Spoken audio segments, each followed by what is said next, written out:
Nama apa? Apa? Nama apa? Apa? Nama apa? Dengar sebab bising kan. Tak. Memang ramai orang tapi nama apa? Tapi tak dengar. Serius lah.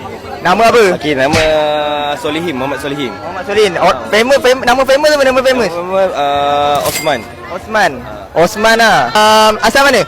Asal daripada Kuala Lumpur. Memang budak KL lah, memang budak KL. Umur berapa sekarang?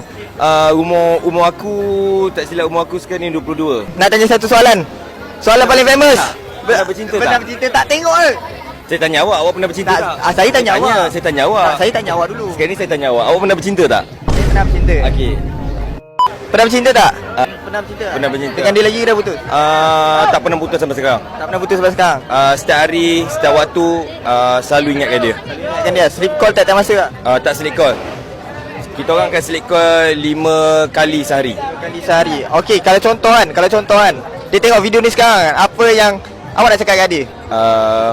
Untuk Tuhanku, iaitu Allah Subhanahu Wa Taala, yang saya betul-betul cinta ke Allah dan sampai mati untuk selama-lamanya, dan saya akan terus berdoa yang akan taat setia apa benda yang ditentukan dalam dunia ni. Amin. InsyaAllah saya akan masuk syurga. Amin.